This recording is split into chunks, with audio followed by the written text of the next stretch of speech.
taught young people, particularly young women, how to look after themselves, how to look after their hair, and how to look after their skin. And one day she decided that she wanted to expand her business. So she was going to go to a place called Sydney, Nova Scotia. Has anyone here been to Nova Scotia before? Yeah. Yeah, some of you? Okay. Anyone here been to Cape Breton before? Some of you? Okay.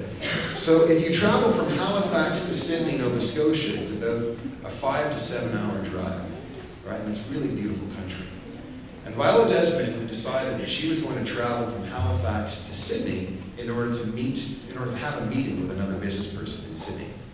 And when she was traveling through Nova Scotia, her car broke down. Her car broke down in the middle of Nova Scotia. It broke down in a city or a town called New Glasgow. And New Glasgow is actually currently the kind of power base of Peter MacKay, who's the Minister of Defense. Okay? So New Glasgow is in a place called Pictou County. So Viola Desmond, she's in her car, breaks down in New Glasgow. And so she has to take the car to a mechanic. Takes the car to the mechanic, and the mechanic tells her that it's going to take about 3 or 4 hours to fix this car of hers. So Viola Desmond decides, well, okay, 3 to 4 hours, I have some time to kill. So I'm going to go to the theater. And in New Glasgow, there was a theater at the time called the Roseland Theater.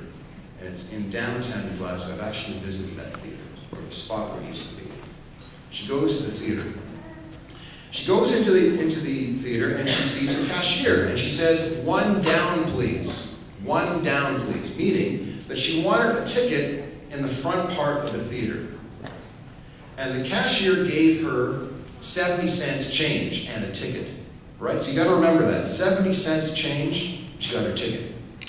And she walks down the aisle, and she's about to sit down in the chair at the front. So she's walking down, and then she hears this voice saying, "You people can't sit down there. You people cannot sit down there." Right? What do you think the person was saying? Why couldn't she sit down there? Right. At that time in 1946, the front section, there was basically segregation in Nova Scotia, right? There was a form of social apartheid. And black folks in New Glasgow, at that Roseland Theater, were only allowed to sit in the balcony. They weren't allowed to sit in the front. So the manager comes up to Viola Desmond along with the owner and says, "Man, you gotta leave here." What do you think Viola Desmond did? She stayed where she was.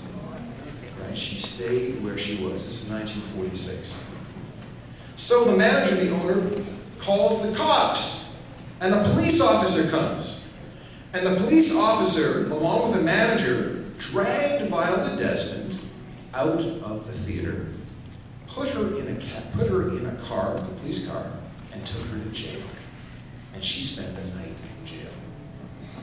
Now, eventually, this case went to the Nova Scotia Supreme Court, and Viola Desmond lost.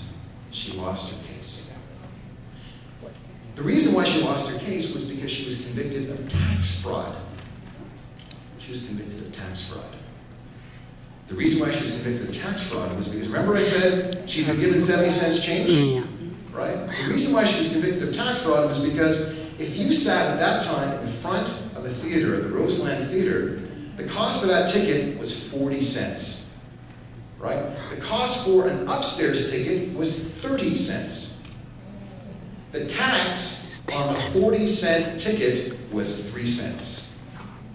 The tax on the 30-cent ticket was 2 cents.